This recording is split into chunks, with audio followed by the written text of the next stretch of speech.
Dévoilée en octobre dernier, la nouvelle Maserati Gran Turismo Folgore électrique affiche une autonomie plutôt décevante, et pourtant, nous aurions pu nous attendre à mieux, à la vue de son tarif salé.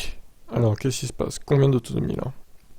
0 à 100 en 2 secondes 7, 761 chevaux, des chiffres prometteurs donc pour le couple italien, mais vous en doutez bien, il sera rare d'exploiter toute cette puissance au quotidien sur route ouverte.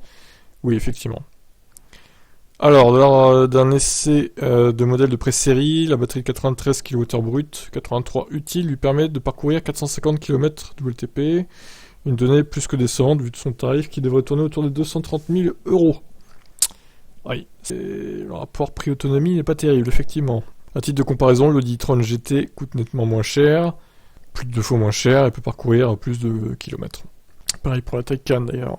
Alors, le système de recharge, c'est un problème apparemment, le 800 volts, bon 270 kW sur le papier c'est bien, une valeur identique à la Porsche Taycan, sauf que, pour profiter d'une puissance optimale et ainsi pouvoir récupérer 100 km en seulement 5 minutes, il faudra se brancher sur une borne 800 volts. Car sur une borne 400 volts, quoi? Attendez, sur une borne 400 volts, la puissance sera limitée à 50 kW? Pardon? Mais enfin... à quel moment en fait? Autant dire que c'est peu, mais ça n'a rien d'étonnant car ce souci concerne dans une plus ou moins grande mesure toutes les voitures 800 volts comme les Kia EV6 et Ioniq 5. Celles-ci affichent toutefois moins de pertes en utilisant un moteur électrique ainsi qu'un onduleur. Chez Porsche, on passe de 270 à 150 kW d'une borne 800 à 400 volts. Bah oui, non mais il y a beaucoup, les pertes sont pas du tout les mêmes là.